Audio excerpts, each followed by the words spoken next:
पहली कमाई का नशा ही अलग है। चलिए समझते हैं कि इस नई सैलरी को सही तरीके से कैसे संभाले।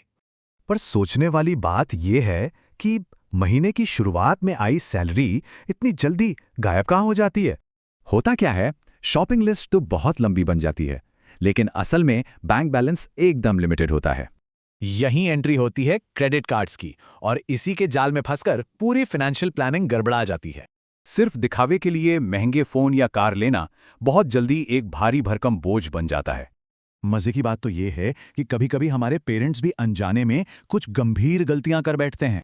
जैसे कि हर खर्च पर रोक-टोक, जबरदस्ती की बचत या फिर पैसों का पूरा कंट्रोल अपने हाथों में रखना। खर्चों में ऐसी सब्सिडी देने से नए कमाने वाले अपनी असल इनकम में जीना कभी सीख ही नहीं पाते। इस चार्ट को देखिए, कमाई का एक बहुत बड़ा हिस्सा सीधा ऐसी चीजों पर जाता है जिनकी वैल्यू घटती है। इन्हें डेप्रीशिएटिंग एसेट्स कहते हैं। ये वो चीजें हैं जो धीरे धीरे हमारी सारी जमा पूंजी चट कर जाती हैं। देखिए कैसे दिखावे वाली इस लाइफस्टाइल की कीमत रुपयों में एकदम तेजी से नीचे गिरती है, बिल्कुल धड़ाम से।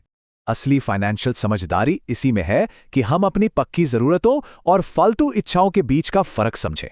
टेबल में साफ है, गाड़ियां और गैजेट्स तेजी से अपनी वैल्यू खोते हैं और मेंटेनेंस का खर्चा बढ़ाते हैं। बिना सोचे समझे हम जाने अनजाने में इन महंगी लायबिलिटीज यानी देनदारियों का एक बहुत बड़ा जाल बुन लेते हैं।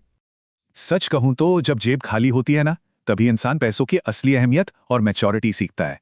अगर इन गलतियों को आज ही सुधार लें तो एक बेहतरीन और सुरक्षित कल की नींव रखी जा सकती है। अर्थसारथी श्री किशोर नरेवाडी जी का यह मार्गदर्शन हम जैसे हर नए कमाने वाले के लिए एकदम जरूरी है।